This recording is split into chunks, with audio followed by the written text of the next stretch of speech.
Merci d'être avec nous sur Fun Radio. Jusqu'à 13h, on est reparti en mode politique à quelques jours des élections qui auront lieu le 9 juin prochain. Bonjour Carlo. Hello Thomas. C'est Georges-Louis Boucher qu'on reçoit aujourd'hui, président du MR. Bonjour. Bonjour. Je rappelle un petit peu le principe. On a 1 heure pour présenter le programme de votre parti. On essaie de le faire sans langue de bois. On va le faire direct, sans problème. Oui, bien sûr. Et je rappelle rapidement que l'ordre de passage a été évidemment tiré au sort. On va commencer avec 1 minute pour vous présenter. Qui êtes-vous, Georges-Louis Boucher? Alors, donc, je m'appelle Georges-Louis Boucher. Je suis né à Frameries. J'ai vécu dans le Borinage, à Colfontaine, à Cargnon. Maintenant, je suis à Mons depuis plusieurs années. Je suis un élu local au départ. Je suis également président d'un club de football, le Royal Framborin, qui est en Challenger Pro League. Donc, c'est la division 2 professionnelle. On est situé à Boussu. C'est notre 2e saison maintenant en football professionnel qu'on va entamer. Et au départ, j'ai une formation de juriste et je suis donc avocat et président du mouvement réformateur depuis novembre 2019. Déjà, ouais, ça va bientôt faire 5 ans, comme quoi le temps passe vite. C'était Boussu-Douge avant le nom du club, non? Exactement. Il y a eu Boussu-Dour, mais avant ça, le club en fait est le fruit d'une fusion entre d'un côté Élouge qui était et celui de Boussu-Bois. Et en fait, il s'appelle les Framborins parce qu'il y avait un joueur d'Élouge qui s'appelait Clovis, qui était un joueur de foot, qui était ouvrier par ailleurs. Et comme il s'appelait Clovis, au moment de la fusion au début des années 80, eh bien, ils ont Clovis, roi des Francs. C'est devenu les Framborins. Et donc, non, c'est pas ma tête sur le logo, contrairement à ce qu'ont écrit certains. C'est Clovis. Alors, comme personne n'a croisé Clovis, on peut pas dire si c'est sa tête ou pas. Mais en tout cas, c'est une image de Clovis qui est sur le logo. Bon, ben on va pas parler de politique, on va parler de football pendant 1 heure, parce que moi, ça m'intéresse. Non. Et vous aimez bien le foot? Je suis un grand supporter de l'Union Saint-Gilloise, donc voilà. 100 ans de disette, enfin récompensé. 110 ans même. Moi, ce qui me fait peur, c'est que la dernière fois que l'Union Saint-Gilloise a gagné la Coupe de Belgique, après on s'est tapé une guerre mondiale. La Première Guerre mondiale, je sais. Ouais, et donc, très franchement, voilà, si l'histoire pouvait ne pas se répéter, ce serait pas mal. Le contexte actuel, évidemment. Non, on sait jamais. On n'est pas à l'abri de ce genre de truc. Bon, le scrutin du 9 juin va être historique, parce qu'on n'aura jamais eu autant de primo-votants. Près d'1 million, en comptant évidemment les ados de 16 et 17 ans qui voteront pour les européennes. Près d'1 million de gens qui voteront pour la première fois. C'est peut-être pas inintéressant de rappeler finalement ce qu'est le libéralisme, ce qu'il a apporté au monde, à la Belgique, et ce qu'il compte encore apporter à l'avenir. Effectivement, c'est des élections avec beaucoup de primo-votants, et donc je pense que c'est bien que des médias comme Fun puissent justement avoir ce débat politique. Alors moi, pourquoi je suis libéral? Parce que, c'est la seule philosophie politique qui a fonctionné dans l'histoire. Alors moi, on peut m'expliquer tout ce qu'on veut, on critique beaucoup le libéralisme, les libertés fondamentales, mais surtout le libéralisme économique. Mais aujourd'hui, je ne connais pas un seul pays dans le monde qui n'applique pas les principes libéraux sur le plan sociétal et sur le plan économique qui a notre niveau de vie. C'est-à-dire un tel niveau de richesse partagée, un tel niveau d'éducation, une telle espérance de vie.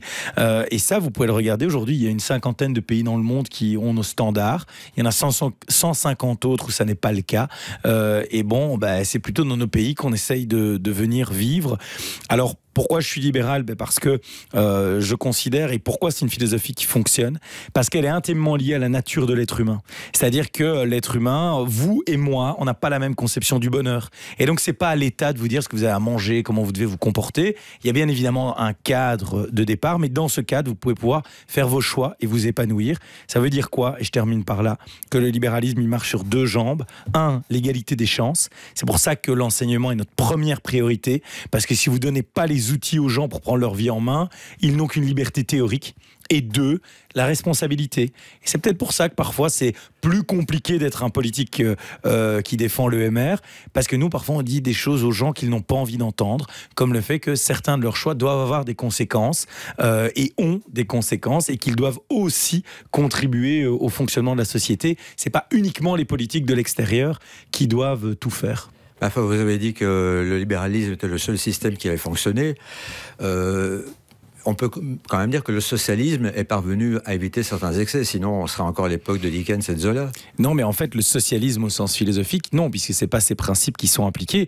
C'est une social-démocratie, c'est-à-dire effectivement des idéaux socialistes qu'ils ont fondu dans la démocratie libérale, c'est-à-dire qu'ils ont accepté tous les principes de liberté, des libertés fondamentales, mais aussi ils ont accepté l'économie de marché et le capitalisme. Et aujourd'hui, ce qui est très intéressant dans le débat public, et je trouve que la question justement a tout son sens, c'est que on a une gauche qui est de plus en plus anticapitaliste et anti-libre marché. Et c'est là où quand on dit que le Parti socialiste, par exemple, se gauchise et suit le PTB, c'est que le PTB, en fait, n'est pas en faveur du libre marché. Et aujourd'hui, on a quand même fortement l'impression, et c'est plus qu'une impression, que c'est le PTB qui donne le là à gauche, qui a rendu les partis de gauche plus à gauche. Et d'ailleurs, c'est une des raisons qui explique aussi pourquoi entre le MR et Écolo, il y a un tel fossé. C'est que Écolo incarne toute une série de principes de gauche, et il y a une différence avec le PS et le PTB, c'est qu'ils ne sont pas productivistes. C'est-à-dire que nous croyons à la croissance. La différence entre la gauche et nous, c'est qui possède en fait les moyens de production. Écolo, eux, ils disent non, même la production en elle-même, la croissance est un problème. Et donc ça montre à quel point on a des difficultés sur l'ensemble des dossiers avec eux, puisque nos philosophies de départ sont diamétralement opposées. Donc oui, je maintiens, ce sont les modèles libéraux qui fonctionnent, que certains matinent un peu plus à gauche peut-être parfois, mais le modèle de base, ça reste le libre marché capitaliste et des libertés fondamentales. Et pourquoi est-ce que vous avez abandonné la référence au libéralisme dans le nom de votre parti ? C'est une excellente question, parce que moi je souhaitais remettre le mot libéral. Alors après, il y a eu beaucoup de choses à gérer, il y a eu aussi la crise Covid, et puis j'ai réformé les statuts, j'ai réformé le programme, et donc à un moment donné, on manquait de temps pour le faire. Mais je pense effectivement qu'on aurait intérêt peut-être à un moment donné à revenir à intégrer le mot libéral, puisque tout le monde dit que nous sommes des libéraux. J'ai quand même fait un réformateur en soi, ça ne veut pas dire grand-chose, quoi. C'est en tout cas qu'on n'est pas fermé à la réforme, et je vois quand même qu'il y a beaucoup de partis qui sont très conservateurs par rapport au système actuel, qui veulent rien réformer. Donc c'est quand même un élément. Mais par contre, j'évoque le mot libéral et libéralisme en permanence dans mes discours. Je parle moi-même du Parti libéral, et on a ce fameux hashtag devenu très célèbre, le fier d'être libéral, qui maintenant circule depuis le début de ma présidence, et qui vise justement à assumer qui nous sommes, un parti libéral, et je pense qu'on peut être très fier de l'être. Oui, parce que ça devient une espèce de constante aujourd'hui dans les partis politiques d'adopter des appellations qui ne correspondent pas à grand-chose. Exact. Par exemple, avant, le Parti social chrétien est devenu le CDH, déjà c'était un peu plus vaseux.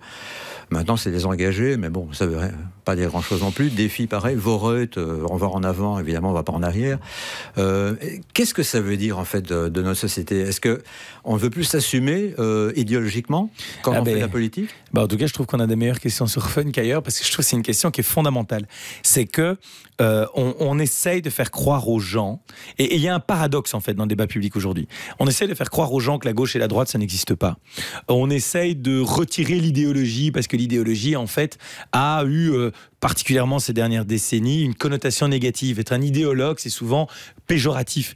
Moi, j'assume d'être un idéologue, parce que je pense au contraire que les débats aujourd'hui, et c'est là où est le paradoxe, ont rarement été aussi chargés idéologiquement ces 50 dernières années. Et pourquoi ils sont chargés idéologiquement ?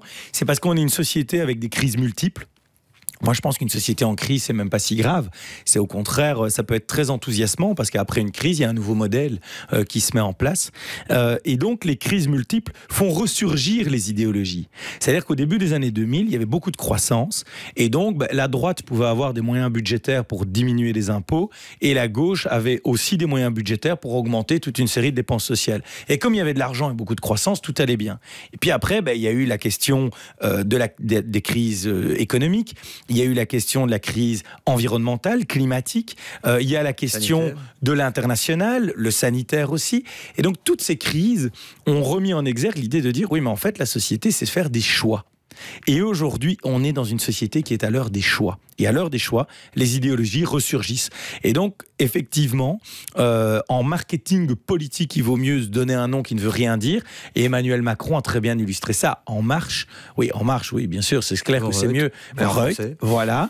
Et donc, ça, c'est le marketing politique. Mais derrière le marketing politique, il y a moi, je pense au contraire à la résurgence des idéologies, et c'est ce que j'ai voulu assumer pendant mon mandat. Et là, je vais vous donner un autre exemple, qui pour moi est le pire, c'est le PTB. Le PTB qui dit on est socialisme 2.0, ça ne veut rien dire. Ce sont des communistes, mais comme le communisme est très mal connoté, vu ses résultats historiques, ils ont essayé de camoufler ça en disant socialisme 2.0. Il faut être honnête, il y a un parti libéral, un parti socialiste, un parti écologiste et un parti communiste. Et je trouve effectivement que ce serait peut-être plus sain que chacun d'entre nous, on reprenne l'appellation de notre idéologie de départ, de notre philosophie de départ. Est-ce que c'est pas aussi une volonté de se réconcilier avec une population qui se méfie de plus en plus du monde politique? Oui, mais je pense que la population se méfie du monde politique parce qu'on ne s'assume pas. Vous savez, on parle beaucoup de l'idée... déçu aussi. Mais non, oui, mais bien sûr, mais il faut oser s'assumer et assumer parfois aussi pourquoi on a raté. Mais on dit tout le temps, mais comment se fait-il que l'extrême droite soit si haute? Moi, je remarque un truc, si vous regardez la France, alors on peut ne pas aimer Sarkozy, bien sûr. Quand on est de gauche, on n'aime pas Sarkozy. Mais en 2002, l'extrême droite est au deuxième tour d'élection présidentielle. 2007, Sarkozy est candidat. Le FN n'y est pas. 2012, Sarkozy est candidat, le FN n'y est pas. Et puis les 2 élections suivantes, le FN y est. Moi, je pense une chose, c'est que quand la droite s'assume être de droite, c'est ce que nous on fait, il n'y a pas d'extrême droite. Et quand la gauche assume d'être de gauche, il n'y a pas d'extrême gauche. Le souci, c'est que ces 30 dernières années, tout le monde s'est dit, les élections, elles se gagnent au centre. Et donc, plus personne n'osait rien dire. Et on essayait d'être gentil avec tout le monde. Moi, je pense qu'il faut juste assumer que la politique, c'est la question du choix. C'est-à-dire que parce que parfois, on a aussi l'idée de dire, mais il faudrait mettre des experts. Et alors l'expert, lui, va nous trouver le modèle parfait. Il n'existe pas de modèle parfait. C'est comme en technologie, si vous choisissez de mettre un moteur électrique, vous avez des avantages et des inconvénients. Et si vous choisissez de mettre un moteur thermique, vous avez des avantages et des inconvénients. Eh bien, un choix de société, c'est la même chose. Il n'y a aucun choix de société parfait. Il faut oser le dire aux gens. Il y a des choix de société qui sont plus favorables à la collectivité que d'autres, et c'est pour ça qu'on a des opinions différentes. Et moi, je pense que ce serait plus sain qu'on assume simplement le fait que, oui, nos choix de société comportent aussi quelques inconvénients, mais ces inconvénients sont, à nos yeux, compensés par les avantages desquels on essaye de convaincre les gens. Et à propos de l'évolution de la société, je crois qu'il y a un phénomène qui vous interpelle et qui vous intéresse très fort. Vous avez écrit un bouquin là-dessus, c'est le wokisme. Exact. Voilà, alors, peut-être rappeler à nos auditeurs en gros ce que c'est et ce que vous lui reprochez. Mais le wokisme, en fait, au départ, le mouvement de départ est plutôt positif. C'est l'idée d'être attentif, ouvert, wake, éveillé à toutes les inégalités et à toutes les discriminations. Et ça, pour un libéral, c'est essentiel comme approche. Mais où le mouvement dérape et s'enferme justement dans la dénonciation que nous faisons du wokisme, c'est que quand il ne voit les individus que comme bourreaux et victimes. Et c'est là où ça ne va pas. C'est-à-dire que le wokisme définit des bourreaux et des victimes. Je suis un homme blanc, plutôt instruit, hétérosexuel, donc je suis un bourreau, puisque à leurs yeux, je ne subis aucune discrimination. De l'autre côté, vous êtes quelqu'un avec une couleur de peau, par exemple, minoritaire, alors vous seriez une victime. Alors moi, souvent, pour bien évidemment pousser l'exemple à l'extrême, je dis ok, mais Lewis Hamilton, il n'est pas blanc. Pourtant, je pense que Lewis Hamilton est quand même beaucoup moins discriminé dans sa vie que Kevin, qui aujourd'hui est demandeur d'emploi à Colfontaine. Et donc, alors souvent, on sourit et dit oui, tu prends un extrême. Non, mais c'est pour bien illustrer que l'identité d'un individu, elle est multiple. On peut être victime parfois à certains moments de son existence. Moi, par exemple, je viens d'un milieu peu élevé économiquement. On roulait dans une vieille camionnette qui avait 14 ans, qui était rouillée de partout. J'étais pas à l'aise à la sortie de l'école, etc. Parce que c'est jamais bon d'être celui qui part jamais en vacances et qui a pas de pognon, quoi. Donc c'est aussi une forme de discrimination. Mais aujourd'hui, je peux pas me considérer comme un gars discriminé sur l'ensemble de mon existence. Ça serait absurde de me présenter comme tel. Eh bien, c'est exactement la même chose pour n'importe qui. C'est que vous pouvez subir des discriminations, mais votre statut social peut parfois les compenser, les atténuer. Donc, vous n'êtes pas victime tout au long de votre existence et ni en chaque circonstance de votre existence. Et le dernier point, qui est le beaucoup plus important, c'est que comme les woke considèrent qu'il y a des victimes et des bourreaux, ils créent des droits différenciés selon votre qualité. Donc, par exemple, dans le rapport du décolonialisme au niveau du Parlement fédéral, il était prévu d'offrir des droits de sécurité sociale différents à des afro-descendants. Et donc, si par exemple vous êtes un jeune, mais afro-descendant né à XL, vous auriez des droits de sécurité sociale différents des miens. On crée de nouvelles apartheids à l'envers, quelque part. Exactement. Pour moi, on crée de nouvelles discriminations, on entretient des différences entre les gens, alors que le projet libéral, c'est un projet qui est universaliste. C'est de dire égalité des chances pour tous les individus, les mêmes devoirs et les mêmes droits. Et c'est vrai que comme tous les individus ne partent pas nécessairement d'un même pied d'égalité, eh bien cette égalité des chances, elle doit se faire via l'école et les discriminations doivent être combattues via la loi. Mais ce sont des cas précis à chaque fois. C'est pas une généralité. C'est pas l'idée de dire ah bah oui parce que moi je suis d'une religion minoritaire ou d'une couleur de peau minoritaire, je suis une victime quoi. C'est insupportable. C'est d'ailleurs insupportable pour ces personnes-là avant tout. Moi j'ai des élus qui sont de confession religieuse, de couleur de peau, d'origine culturelle différents, en tout cas pas majoritaires. C'est pas pour autant que ils sont discriminés et ils détestent d'ailleurs qu'on les renvoie dans leur catégorie de discriminés. Ils veulent être considérés comme des élus à part entière avec les mêmes droits et les mêmes devoirs. Et la cancel culture, l'écriture inclusive, tout ça fait partie du mouvement. Pour moi, effectivement, et la cancel culture, nous on l'a subi au MR, puisque figurez-vous qu'une série d'associations ont refusé de nous inviter à des débats parce que nous ne partagions pas leur vision des choses. Alors je trouve, moi en tant que libéral et démocrate, ça me rend un peu fou. Ça veut dire qu'en gros, on accepte de t'inviter à un débat pour autant que tu dises la même chose que ce que moi je pense. Mais ça, c'est l'opposé de la démocratie libérale. Il y a effectivement des propos qui ne sont pas des opinions, mais des délits, alors en commencer par le racisme et l'antisémitisme, mais nous ne sommes pas du tout rendus coupables de ça. Après, pour le reste, on a le droit d'être en opposition, on a le droit de critiquer. Je vais même vous dire, dans notre démocratie, on a le droit de critiquer les partis, on a même le droit de critiquer les religions. Une religion n'est sacrée que pour un croyant. Donc si demain vous avez envie de critiquer une religion, vous avez le droit de le faire. D'ailleurs, on le fait souvent avec la religion catholique. Vous avez le droit... C'est facile avec la religion catholique aussi. Hein. Mais c'est facile, vous savez pourquoi ?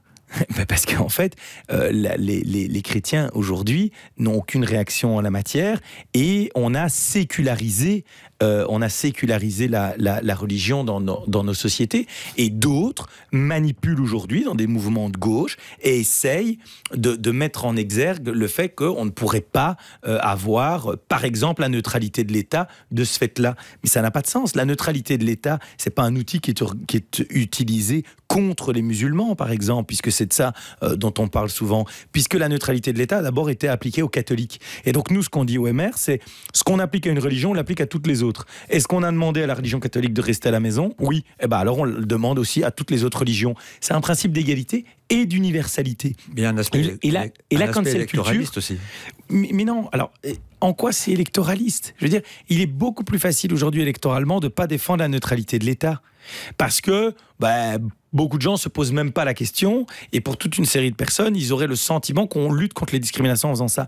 Moi, je pense qu'on lutte contre les discriminations quand on estime que tous nos concitoyens doivent être traités sur un pied d'égalité. Et aujourd'hui, moi, quand je vais dans des quartiers multiculturels à Bruxelles, en Wallonie, je leur parle pas de leur religion. Je m'en fous, ils ont la religion qu'ils veulent. Et ils doivent avoir la liberté d'exercer la religion comme ils le souhaitent. Mais je leur parle de leurs vrais problèmes. Le logement, l'emploi, le transport, la qualité de l'enseignement, le défi climatique. Mais le problème aujourd'hui de certains partis, c'est que quand ils vont dans les quartiers nord de Bruxelles, ils parlent voile, ils parlent Proche-Orient, et quand ils vont dans le sud de Bruxelles, ils leur parlent de mobilité et d'emploi. Mais est-ce que ça, c'est pas la première forme d'irrespect à l'égard de nos concitoyens ? Moi, le programme du mouvement réformateur du nord de Bruxelles jusqu'au fin fond du sud de la Wallonie, c'est le même programme et il se base sur des valeurs universelles et de neutralité de l'État. On est avec Georges-Louis Boucher jusqu'à 13h sur Fun Radio, restez là. On est toujours avec vous sur Fun Radio jusqu'à 13h avec le président du MR, du mouvement réformateur, Georges-Louis Boucher. Toujours là, effectivement. Voilà, tant qu'on ne me chasse pas du studio, je reste. Jusqu'à 13h, tout va bien. Ça va là. J'aurais encore une petite question à poser sur le wokisme, après on va passer à autre chose. Est-ce que, un de ces problèmes, est-ce qu'il n'est pas contre-productif ? Dans le sens où c'est une radicalité qui s'oppose à une autre radicalité, donc on va dire l'extrême droite en gros, et qui va la renforcer. Parce que si l'homophobie, le racisme, le sexisme étaient en train de disparaître, ça se saurait. Ah mais moi je pense tout à fait que le wokisme c'est l'idiot utile du Front National, c'est l'idiot utile de l'extrême droite. Pourquoi ? Parce qu'en fait, à force de vouloir hystériser la société en allant chercher les cas les plus improbables, en voulant créer surtout des droits différenciés en permanence, en empêchant l'expression de ceux qui ne sont pas nécessairement d'accord, eh bien en fait il radicalise une part de la population qui était très paisible sur une série de sujets et qui aujourd'hui ne supporte plus qu'on lui dicte sa façon de penser et ne supporte pas non plus eh bien qu'il n'y ait plus de possibilité de débat sur une série de sujets. Donc oui, le wokisme, c'est une radicalité qui en nourrit une autre. Et donc ces deux radicalités se nourrissent l'une l'autre. Et malheureusement, moi je vois quand même un résultat. Donald Trump pourrait exister sans le wokisme. Pas nécessairement justement. Et je vois d'ailleurs un résultat, c'est qu'aujourd'hui le wokisme porte atteinte à des combats fondamentaux qui ont été menés pour l'égalité et les libertés. Pourquoi ? Parce qu'en fait, en allant dans des propos qui sont excessifs, en considérant que toute une partie de la population serait des bourreaux, eh bien, ils amènent une partie de cette population à libérer une parole qui, aujourd'hui, remet en cause des droits majeurs pour, par exemple, des homosexuels, pour des personnes issues de la diversité, parce qu'on refait un grand sac et on mélange tout.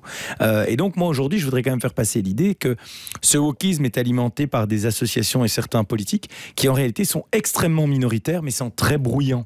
Et donc moi j'invite quand même à regarder... C'est la dictature des minorités. Et donc j'invite quand même à regarder l'ensemble de la société avec beaucoup de gens qui, malgré toutes leurs particularités et leur particularisme, ne réclament pas de droits différenciés. On réclame juste une égalité et une universalité des droits, des devoirs et des valeurs. Et ça, c'est notre projet de société. C'est l'universalité. Ça, c'est ça qui est réellement inclusif. C'est ça qui permet à l'État de traiter l'ensemble de nos concitoyens de la façon la plus juste et la plus égale possible. Mais commencer à venir faire des crises de nerfs en inventant des mots en français parce que ce mot serait la source d'une domination, franchement, on est dans le délire le plus complet en allant traquer dans les rues le moindre détail, le moindre nom de rue en disant « Regardez, ça c'est de la discrimination ». Franchement, je pense qu'il faut quand même s'intéresser aux vrais sujets, aux vrais enjeux et ne pas justement continuer cette hystérisation de la société. Ah ben on va parler des vrais sujets, des vrais enjeux avec pour commencer un bilan de la législature au fédéral, ce qui a eu de positif et d'un petit peu moins. Bon, écoutez, ce gouvernement, il avait été mis sur pied pour gérer des crises et je pense que, en tout cas la crise du Covid au départ et puis la crise énergétique, je pense que la gestion de crise n'a pas été parfaite, mais au moins, on a tenu la boutique, comme on dit. Je pense que ce gouvernement a réussi, grâce au mouvement réformateur, je crois que tous les commentateurs objectifs le reconnaîtront, à sauver le nucléaire, ce qui était un élément majeur.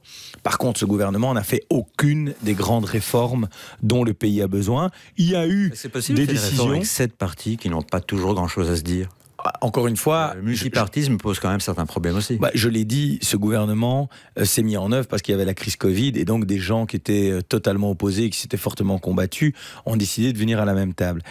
Et si vous lisez attentivement l'accord de gouvernement, moi je l'avais indiqué déjà assez tôt, si vous lisez l'accord de gouvernement, la ligne 1 dit blanc, la ligne 2 dit noir et la troisième ligne dit on verra bien ce qu'on fera entre les deux.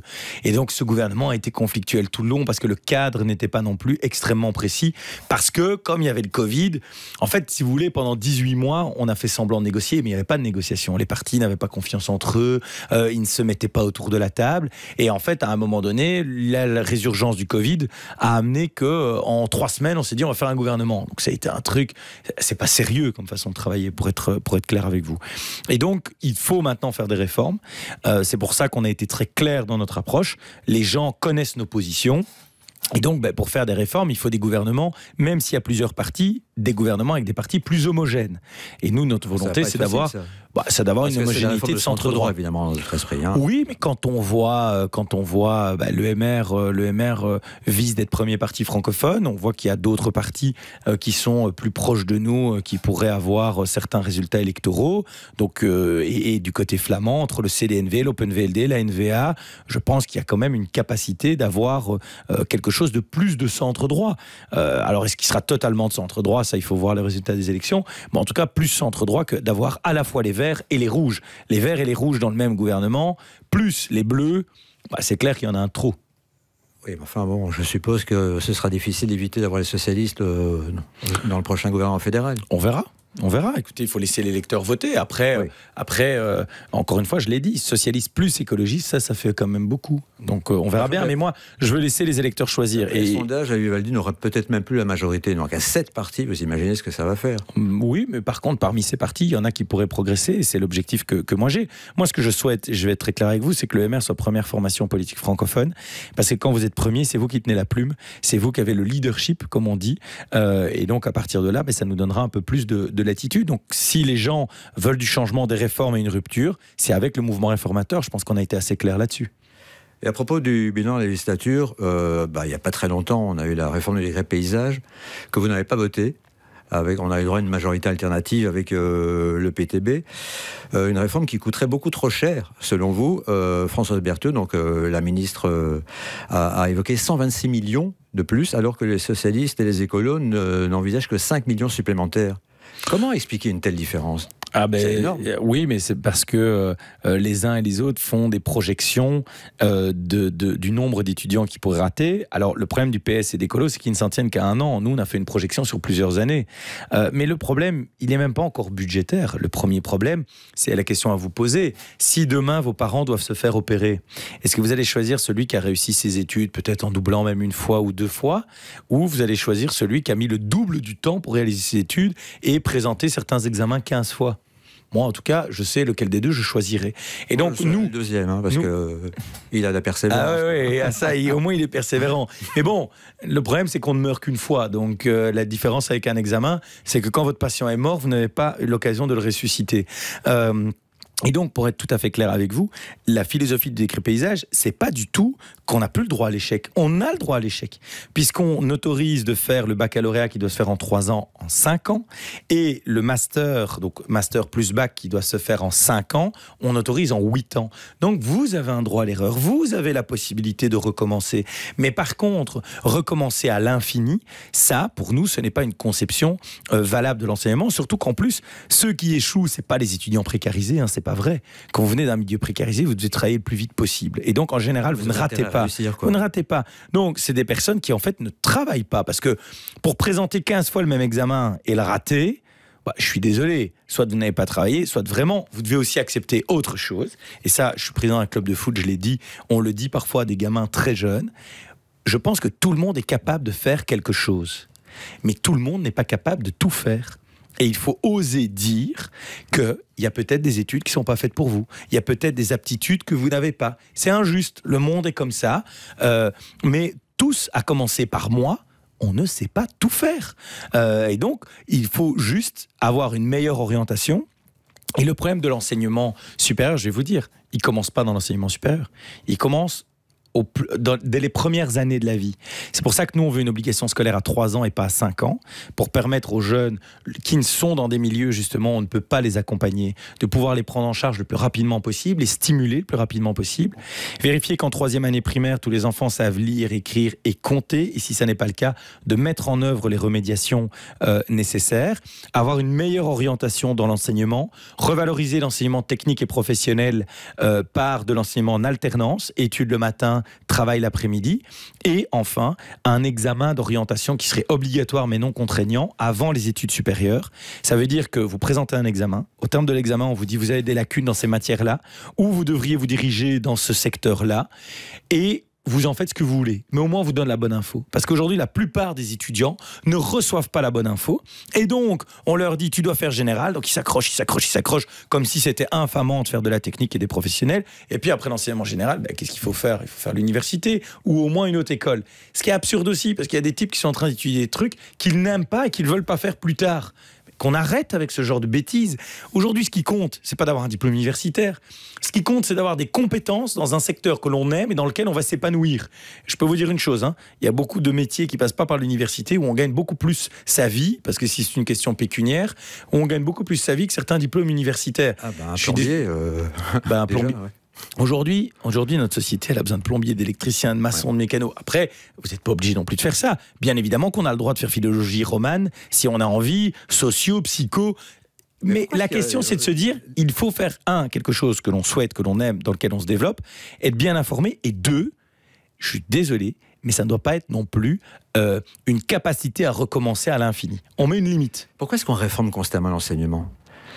Moi, je me souviens, quand j'étais en humanité, c'était traditionnel, on apprenait les trucs par cœur, et puis voilà, on se posait pas de questions, et le résultat était pas trop mauvais finalement. Puis elle est rénovée, et puis on a tout changé, et on continue à tout changer constamment, avec un résultat qui semble quand même pas exceptionnel, quoi. C'est exactement notre position. Nous, on veut revenir à la base. On pense que des dictées, c'est nécessaire pour savoir écrire, que étudier par cœur, c'est parfois utile. Je vais vous dire pourquoi. Aujourd'hui, le grand mantra de l'enseignement, c'est de dire les enfants doivent découvrir par eux-mêmes. Mais vous ne pouvez pas découvrir par vous-même si vous n'avez pas une série de savoirs que vous avez acquis avant. Je donne un exemple. Un raisonnement par analogie, par exemple. Si vous ne connaissez pas l'histoire, comment vous pouvez faire des comparaisons avec l'époque actuelle ? C'est pas possible. Et donc moi je dis souvent, le savoir c'est comme le ballon dans le football. C'est-à-dire qu'en football, vous avez des entraînements de jeu sans ballon. Parce que même quand vous n'avez pas le ballon, vous vous déplacez, vous entraînez des adversaires avec vous, vous feintez, vous appelez le ballon, etc. Mais si vous n'avez pas le ballon, vous ne savez quand même pas jouer au foot, ça va pas être très amusant de faire des déplacements de personnes sans ballon. Eh bien, le savoir, c'est le ballon, en fait. Le savoir, c'est ce qui permet quand même, à un moment donné, de mettre le but, de pouvoir manipuler la matière, qui est le ballon, et donc d'avoir un match de football. Et ça, c'est une grande vision de certains pédagogues. Je pense que ce qui a fait beaucoup de tort à l'enseignement, c'est qu'il y a beaucoup de grands intellectuels qui ont écrit des bouquins sur des méthodes hyper novatrices, mais c'était des gens qui, la plupart du temps, n'avaient jamais enseigné eux-mêmes.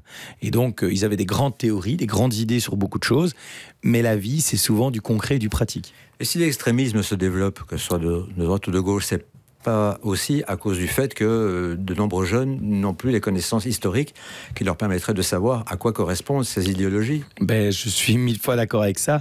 Je sors encore d'un débat dans une école. Je suis parfois surpris par rapport à l'histoire, par exemple, des philosophies politiques, où parfois on pose des questions. Alors moi, ça ne me dérange pas. C'est pour ça que les débats sont faits. Je pense que les écoles qui prennent ces initiatives, c'est formidable. Mais ça montre une chose, c'est qu'on doit quand même... Moi, je pense qu'en fait, on a demandé trop de choses à l'école. L'école est là pour enseigner. Et on demande aux profs d'éduquer. Mais éduquer, je suis désolé de le dire, c'est le rôle des parents. Et donc, à un moment donné, on demande à l'école d'apprendre le permis de conduire, les gestes de premier secours, la vie sexuelle et affective. Sauf qu'en plus, les profs, ils doivent apprendre à l'élève d'arriver à l'heure, de dire bonjour, merci. Donc, c'est plus possible parce qu'on a plutôt diminué le nombre d'heures qu'on passe à l'école. Donc, on a moins d'heures, mais il faut apprendre plus de trucs. Nous, ce qu'on dit, c'est, OK, on va apprendre les savoirs de base. Quand le prof sanctionne, parce que le respect des profs et des directions est quand même très peu présent. Aujourd'hui, quand un prof sanctionne, le parent va voir le prof pour lui expliquer que son fils est un génie et que le prof n'a rien compris. Alors qu'avant, l'enfant était engueulé 2 fois, d'abord par le prof puis par ses parents. Alors moi, je ne veux pas dire, bien sûr qu'il y a des enfants à haut potentiel, mais avec le nombre de hauts potentiels dont on parle aujourd'hui, on va marcher sur Mars dans les 10 prochaines années. Je veux dire, il faut arrêter de déconner. Et parfois, ce n'est pas du haut potentiel, c'est juste de la mauvaise éducation ou un gamin qui ne sait pas rester à sa place. Moi, je suis plutôt une grande gueule, je l'étais déjà quand j'étais gamin, mais je veux dire, quand le prof m'engueulait, je revenais à ma place, quoi. C'est comme ça. J'ai eu des mots parfois, ok, mais il est jamais venu dans l'idée de mes parents d'aller voir le prof pour lui dire franchement, la punition que vous donnez, ça va pas. Alors j'en ai pas eu beaucoup, mais quand je les ai eus. Parfois, elles étaient injustes. Je les ai vécues comme injustes. Mais je crois qu'il faut. C'est comme l'arbitre en football, puisque je prends souvent des comparaisons avec le foot. Il faut quand même à un moment donné de se dire, ok, c'est peut-être pas le meilleur arbitre du monde, mais jusqu'à preuve du contraire, c'est quand même l'arbitre qui détermine les choses. Alors s'il y a de gros dysfonctionnements, la direction va s'en emparer, ça se sait, et on peut avancer. Mais remettre en cause chacune des décisions du corps professionnel et de la direction, très franchement, c'est plus un modèle qui est tenable. Mais au-delà de l'enseignement, on peut constater qu'il y a un délitement des valeurs en général dans la société. Est-ce que ça ne veut pas dire qu'il y a un manque de leadership, un manque des gens comme... parce que il n'y a pas si longtemps, l'enseignant, c'était le monsieur le professeur. Alors on avait le curé, on avait des gens qui représentaient vraiment l'autorité, une autorité qui aujourd'hui se délite complètement, se perd, on ne respecte plus rien. C'est comme ça que vous voyez les choses ? Oui, et c'est d'ailleurs pour ça que les partis politiques ont un rôle à jouer. Nous, on a dans notre programme, dans notre prise de position, on a effectivement un retour à des valeurs, à des structures, on a des propos et des propositions qui sont fortes en matière d'emploi, en matière d'enseignement, en matière de sécurité. Alors ça fait crier toute une série de la gauche. Mais à un moment donné, vous ne pouvez pas vivre dans une société sans règles, sans valeurs, sans structure. Et ça, nous, on estime que c'est important de le rappeler, de mettre les règles en œuvre en la matière, parce que, vous savez, on a essayé de vouloir faire plaisir à tout le monde. Et on a mis... en fait, le confort matériel nous a amené un confort intellectuel qui est devenu de la paresse. Et ça, je pense qu'il faut rompre avec la paresse. Parce que si on veut garder notre niveau de vie, il faut accepter de dire à quelqu'un qu'il n'est pas à la hauteur, que parfois il n'est pas capable, que là, ça s'est mal passé. Donc, en gros, il faut être évalué. Il faut accepter l'évaluation. Et arrêter de considérer que l'évaluation, ça pousse au burn-out, ça pousse au suicide, à la dépression. Moi, je suis évalué tous les jours. Je me fais critiquer tous les jours. Il ne faut pas croire que je suis né comme ça. C'est pas vrai. Au début, c'était dur. Et puis après, vous prenez du recul. Et parfois, il y a peut-être des gens aussi qui peuvent vous aider à ça. Mais il faut quand même...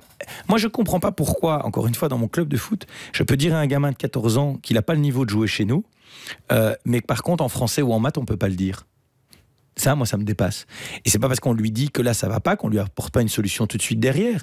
Mais l'idée selon laquelle mettre des 0 sur 20, vous savez, vous entendez ça parfois, que corriger au rouge et mettre des 0 sur 20, c'est une violence éducative. Qu'on arrête de déconner. L'enfant roi et l'élève roi. Et par ailleurs, il faut pas nécessairement être violent et méprisant. Mais par contre, on peut avoir une évaluation qui se fait avec beaucoup de respect. Mais évaluer, dire qu'on est bon, qu'on n'est pas bon, c'est quand même juste apprendre la vie. Parce que dans la vie, c'est tout le temps comme ça, surtout si vous voulez réaliser quelque chose dans votre vie. On continue la discussion dans un instant, c'est Georges-Louis Boucher qui est notre invité sur Fun Radio. Dernière partie avec Georges-Louis Boucher, président du mouvement réformateur. On est avec vous jusqu'à 13h. Carlo, let's go. On va peut-être parler du programme du MR pour les prochaines années, au niveau fédéral et région, communauté. Donc pour 5 ans, et Europe évidemment. On a tendance à oublier l'Europe alors que c'est hyper important. Donc oui. Quelles sont les grandes idées, les grandes réformes que vous voudriez mettre en œuvre dans les années qui viennent? Alors, on est sur 5 thématiques majeures. La première, j'en ai parlé, c'est la neutralité de l'État. La deuxième, c'est la question de l'énergie climat, puisque pour nous, s'il n'y a pas de prolongation du nucléaire et de construction de nouveaux réacteurs nucléaires, on ne rentrera pas dans un gouvernement, parce qu'aujourd'hui, 75% de nos émissions de CO2 sont liées à l'énergie, parce qu'on utilise de l'énergie pour tout faire. Ici, l'émission radio, elle consomme de l'énergie. Quand vous mangez, et on a consommé beaucoup d'énergie pour vous permettre de manger, de vous chauffer, de vous habiller. Et donc, l'énergie est à la base de notre civilisation. Donc, avoir un mix énergétique décarboné, nucléaire, renouvelable, est essentiel si on veut atteindre les objectifs climatiques, tout en maintenant un niveau de bien-être et une maîtrise sur les prix. Troisième aspect, troisième priorité, c'est la question de l'enseignement. Je l'ai dit tout à l'heure, obligation scolaire à 3 ans, en primaire, vérifier qu'on sache lire, écrire, compter, les remédiations, les orientations. Quatrième sujet, c'est la question de la sécurité. Alors en sécurité, nous on a 3 points. 1, on veut plus de comparution immédiate, donc pouvoir juger plus vite. 2, il faut que les sanctions soient plus strictes. Le trafic de drogue est pénalisé de 10 à 15 ans de prison en Belgique. On parle de perpétuité, par exemple, en Angleterre, mais surtout que les peines soient purgées. Aujourd'hui, en Belgique, vous avez des gens qui sont condamnés à 15 ans, 20 ans, et ils sortent au bout de 3-4 ans. C'est inacceptable. On a eu le cas à Mons récemment avec Farid Hakimi, condamné à 17 ans de prison. En 2021, il est sorti récemment, puisqu'une de ses victimes l'a rencontré au restaurant. Il y a quelque chose qui ne va plus dans ce système et qui amène justement à la montée des extrêmes, parce que les gens, ils peuvent plus ça. Là, on va répondre sur surpopulation dans les prisons. Oui, mais alors, justement, surpopulation dans les prisons, 43% des détenus en Belgique ne sont pas de nationalité belge. En France, c'est 25% de non-nationaux. La moyenne des pays du Conseil de l'Europe, c'est à peine 20%. Donc on a le double dans notre pays de détenus qui sont pas des nationaux. Ces gens doivent retourner dans leur pays, purger leur peine de prison et ne doivent pas pouvoir revenir en Belgique. Moi, je suis très ouvert sur l'immigration. Il y a des gens extraordinaires issus de l'immigration. Mais ceux qui viennent pour commettre des délits en Belgique, des crimes et délits en Belgique, doivent retourner dans leur pays et ne plus revenir dans le nôtre. Certains disent que le MR se droitise. En fait, c'est une constante au niveau européen, la droitisation des partis politiques. Mais je ne sais pas si être de bon sens, c'est se droitiser. Finalement, parce que avec ce genre de proposition, d'un parti qualifié d'extrême droite. Mais la différence, elle est quand même majeure. C'est que nous estimons que tous les individus doivent avoir des droits égaux. Nous ne sommes pas... D'ailleurs, nous sommes la seule formation politique, démocratique comme non démocratique, à nous attaquer à aucune catégorie de la population. On ne s'attaque pas aux riches, on ne s'attaque pas aux étrangers, on ne s'attaque pas aux personnes défavorisées, on s'attaque à personne. Nous, on n'a pas d'ennemis en fait. Nous, on veut le bien vivre et le bien-être pour chacun. Mais on dit, quand vous commettez un acte de délinquance, avoir le droit à venir sur le territoire, ça se mérite.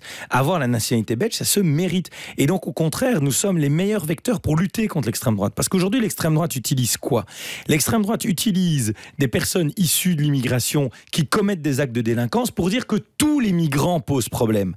La différence, c'est que nous, on dit, le migrant qui pose un acte de délinquance, il est renvoyé, il ne peut plus revenir, mais l'autre doit être accueilli, doit être accompagné, mieux intégré, donc des parcours d'intégration, apprentissage de la langue, accompagnement pour la mise à l'emploi.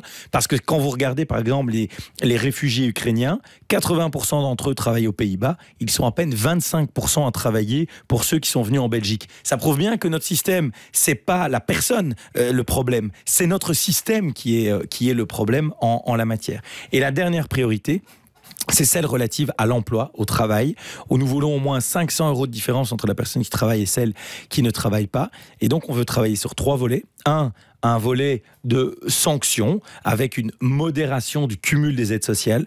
Moi, j'avais encore il y a quelques jours le témoignage d'une femme à Marcinelle qui me disait « Mais monsieur, moi je suis au CPS, j'ai 2 enfants, j'ai plus intérêt à ne pas travailler qu'à travailler parce que si je travaille, je perds de l'argent par rapport à ce que j'ai aujourd'hui. » Limitation des allocations de chômage à 2 ans pour permettre qu'après cette période de chômage, vous puissiez avoir un accompagnement individualisé dans les CPS parce qu'aujourd'hui le Forum n'est pas capable de le faire, mais le niveau communal est plus apte à faire un accompagnement individualisé. Je prends pour exemple le Danemark, qui aujourd'hui fonctionne comme cela. Un volet d'accompagnement, j'en ai déjà parlé, via les CPS, via les formations. Et donc, il ne faut plus, comme aujourd'hui, attendre 9 mois pour rencontrer votre conseiller Forum quand vous êtes au chômage. Il faut que ça se fasse la première semaine. Aujourd'hui, vous attendez 9 mois. Et si vous arrivez à lui raconter une histoire plus ou moins convaincante, vous le revoyez 1 an plus tard. Ça n'a aucun sens. C'est pour ça d'ailleurs que le Forum ne doit s'occuper que des personnes très employables, c'est-à-dire celles qui sont au chômage depuis moins de 2 ans. Et que le reste, ça soit un accompagnement individualisé au niveau des communes. Et enfin, le volet de récompense, c'est-à-dire que nous voulons baisser la fiscalité sur les travailleuses et les travailleurs de 10 milliards d'euros pour que le différentiel entre le travail et l'allocation sociale soit plus élevé.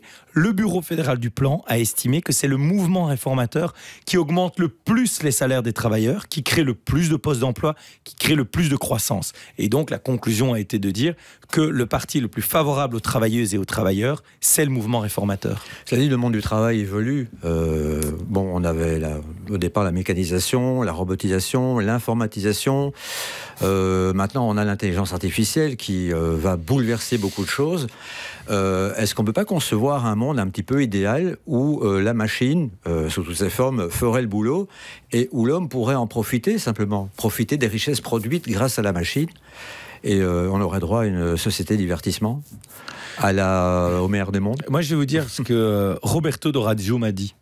Syndicaliste très connu, qui avait été le représentant des ouvriers lors du combat de la fermeture des forges de Clabec en 96-97.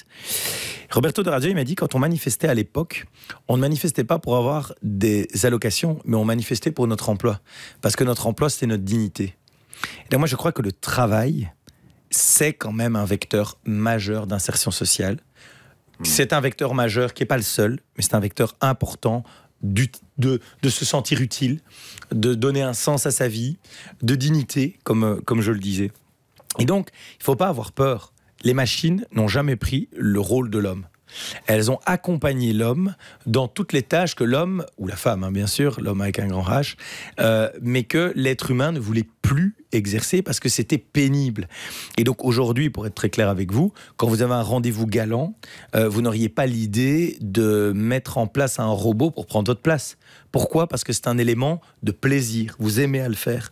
Par contre, c'est clair que quand on voit le travail à la chaîne, par exemple, si c'est un robot qui peut vous remplacer, vous n'allez pas être triste. Alors on pourrait se dire, mais donc vous voyez que les robots prennent la place de l'homme. Ce n'est pas vrai. Les êtres humains, à chaque fois qu'ils ont été libérés de tâches ingrates, comme le fait d'aller chercher de l'eau au puits, comme le fait de devoir tout cultiver soi-même parce qu'on ne pouvait rien acheter, eh bien, quand ils ont été déchargés des tâches ingrates, qu'est-ce qu'ils ont fait, les êtres humains ? Ils ont créé de nouvelles activités. Et donc il y a plein de nouveaux emplois qui n'existaient pas il y a encore 50 ans. Je veux dire, consultant, coach, prof de yoga. C'est différent. Mais Mais il y a des boulots aussi de services aux gens qui n'existaient pas avant et qui se développent. Plein de services aussi parce que la technologie amène la création de nouveaux boulots. Toute une série de gens qui travaillent dans l'informatique, toutes des influenceurs, les gens. Des boulots qui ne nécessitent pas énormément de main-d'œuvre en général. Ah, mais ça, c'est pas exact. Par exemple, on a les serveurs Google qui sont dans la région de Mons. Eh bien, aujourd'hui, il y a des gens qui viennent et qui travaillent dans l'HVAC. Il y a des plombiers, il y a des électriciens. Parce que tout ça, il faut refroidir. Il y a toute de la mécanique derrière.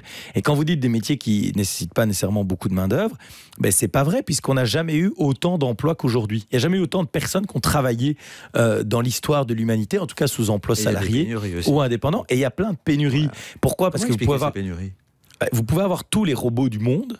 À un moment donné, il faut quand même l'intervention humaine pour réfléchir, pour mettre en œuvre une action, pour rendre aussi des services. Je vais vous donner un exemple concret, je vais vous répondre sur les pénuries. On nous dit, les robots vont prendre la place des caissières. Quel drame pour les caissières.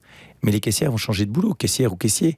On va, par exemple, dans des magasins, pour vous attirer, on aura des hôtesses ou des hôtes d'accueil qui vont vous accompagner pour faire vos courses. Moi, par exemple, j'en aurais beaucoup... des robots qui remplacent les hôtes. Non, parce que là, vous aurez besoin de quelqu'un avec qui échanger, parler.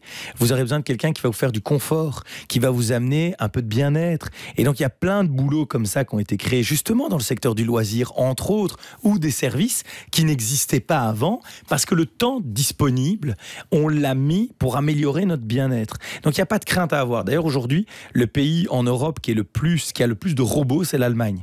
Et c'est un des pays qui a le plus haut taux d'emploi. 81% de taux d'emploi versus 65% en Wallonie.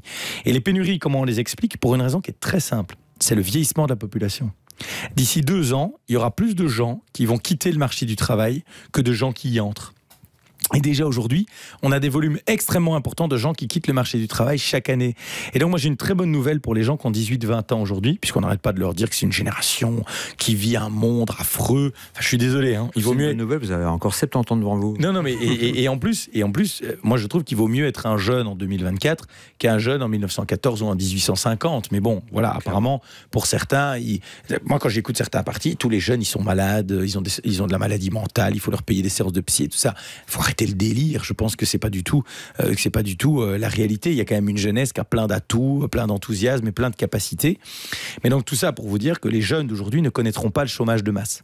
Au début des années 90, un des grands problèmes de l'Europe, c'était le chômage de masse et en particulier le chômage des jeunes. Aujourd'hui, avec le vieillissement de la population, il n'y aura plus de chômage de masse, au moins pour les 15 prochaines années. Et ça, je pense que c'est quand même une très bonne nouvelle. Et l'immigration de masse aussi, alors ? Il faudra avoir recours à l'immigration pour permettre à des gens de travailler dans notre pays. Oui, du vieillissement. Exactement. Mais, moi je vais être très clair, d'abord on active les demandeurs d'emploi qui sont en Belgique, et puis on fera en sorte d'avoir une immigration économique. Mais dire on va tout remplir par l'immigration et donc on va permettre à des demandeurs d'emploi en Belgique de finalement jamais travailler, ça c'est quelque chose qui n'est pas sain dans le fonctionnement de la société. Bon, le temps passe vite, hein. Moi j'avais encore plein de questions à poser. On va un petit peu sur l'Europe et sur l'avenir d'abord des institutions européennes et sur l'avenir de l'Europe en tant que continent menacé par les méchants russes. Qu'est-ce que vous en pensez ? Mais en tout cas, moi je pense que le vrai enjeu de l'Europe aujourd'hui, c'est surtout la question de l'autonomie. Et l'autonomie dans 3 secteurs. 1, l'autonomie industrielle et agricole. Ça ne veut pas dire qu'on doit tout refabriquer nous-mêmes, mais c'est que veut dire que 1, on doit garder notre autonomie alimentaire, qui aujourd'hui est menacée par une surréglementation en tout genre, et on doit être en capacité d'avoir la maîtrise de certains secteurs industriels stratégiques. Encore une fois, ça ne veut pas dire qu'on doit tout reconstruire, ça serait stupide. Bien évidemment qu'il y a des choses qui sont fabriquées à l'étranger, et c'est plus intéressant économiquement aussi pour nos consommateurs que ça soit le cas. Mais dire que tout est produit à l'étranger, c'est une folie. C'est une folie parce que moi, je suis un grand défenseur de la mondialisation, mais quand vous arrivez à la table de la mondialisation, ça s'appuie sur quoi ? Sur le libre-échange. Mais le mot veut bien le dire, le libre-échange. Mais il faut avoir quelque chose à échanger. Si tu fabriques plus rien toi-même, mais que tu attends que les autres fabriquent pour toi, t'es pas dans le libre-échange, t'es dans la dépendance. Et donc, moi, je veux qu'on ait à nouveau des choses à échanger. Donc, on doit réindustrialiser l'Europe, et en particulier la Wallonie, et l'économie circulaire peut jouer un rôle majeur là-dedans. Deuxième secteur dans lequel il faut s'autonomiser, c'est le secteur de l'énergie, avec un mix renouvelable nucléaire, pour être un maximum autonome. Aujourd'hui, est-ce que vous réalisez que 80% de l'énergie consommée en Belgique vient de l'étranger ? Et essentiellement de pays pétroliers et gaziers, c'est-à-dire rarement des démocraties. Et donc quelle autonomie, qu'est-ce que vous voulez aller faire la leçon dans le monde ou être influent dans le monde si la base même de votre civilisation et de votre bien-être est dans les mains des autres et de ceux à qui vous aimeriez faire la leçon d'ailleurs. Ça n'a aucun sens. Et le dernier segment de l'autonomie, c'est la question de l'armée. Alors, on n'allait pas... on va pas créer une armée unique, ça n'aurait pas de sens parce que on a des politiques d'affaires étrangères différentes. Par exemple, quand il y a eu la deuxième guerre en Irak, l'Espagne voulait aller avec les États-Unis, mais la Belgique et l'Allemagne ou la France ne voulaient pas y aller. Donc il faut laisser une certaine autonomie. Mais par contre, on doit créer un pilier militaire européen au sein de l'OTAN. L'OTAN qui est donc l'organisation des États-Unis avec ses alliés, l'organisation transatlantique. Et donc nous, notre idée, c'est de dire, il faut une plus grande uniformisation dans l'achat de matériel militaire, parce qu'aujourd'hui, on a beaucoup plus de systèmes militaires différents en Europe qui ne sont pas ce on appelle ça interopérables. Ça veut dire qu'on n'arrive pas à les faire travailler ensemble. Donc ça nous coûte plus cher et c'est moins efficace, absurde. Et surtout, comme on n'a pas suffisamment d'unité sur le plan militaire, le chef de l'OTAN est systématiquement un général américain. Donc il faut essayer de recréer de l'équilibre, parce que moi, je suis un atlantiste convaincu, je suis pro-américain pour le dire simplement, mais c'est pas parce que les États-Unis ce sont nos alliés qu'on a toujours les mêmes intérêts ou la même vision des choses. Vous pouvez parfois être en désaccord avec votre meilleur ami. Et nous, les Européens, on ne se donne pas les moyens d'être en désaccord avec notre meilleur ami, parce que comme on est totalement dépendant de lui, plus de 75% de l'OTAN, ce sont les États-Unis qui financent et qui mettent en œuvre, et bien nous sommes aujourd'hui totalement dépendants pour notre protection des États-Unis. Ça n'est pas une manière sérieuse de protéger nos concitoyens. On termine avec un petit questionnaire rapide. On a 1 minute, réponse les plus brèves possibles. Okay. Et vous n'avez droit qu'à un seul joker.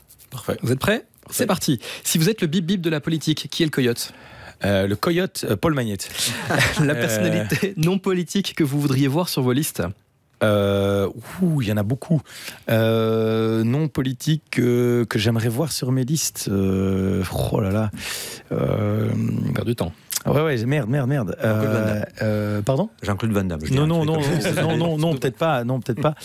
Mais Ilham Kadri, une grande patronne. Est-ce que la Belgique a son mot à dire face à Poutine ? La Belgique a son mot à dire grâce à l'Union européenne. Le parking à 5 € de l'heure dans certaines rues à Bruxelles ou dans d'autres villes, c'est une bonne ou une mauvaise idée ? Écoutez, je pense qu'il faut créer de la rotation, mais effectivement, 5 € de l'heure, ça peut être bien. En tout cas, c'est beaucoup mieux que 20 € de l'heure et le matraquage actuel. Est-ce qu'on risque de connaître une nouvelle guerre mondiale dans les 25 prochaines années ? Je pense que ça n'est pas impossible. Je ne le souhaite pas, mais ça n'arrivera pas si on s'en donne les moyens. Mais pas uniquement en croyant qu'on va vivre d'amour et d'eau fraîche. La personnalité politique que vous voudriez envoyer dans l'espace pour en être débarrassé ? Oh, personne. Moi, je suis assez aimable par rapport à ça. Peut-être... non, même pas, parce que même Poutine, s'il n'était plus là, je pense que malheureusement, il y en aurait peut-être un autre pour prendre sa place. Merci beaucoup, Georges-Louis Boucher. Merci à vous. Fun Radio. Enjoy the music.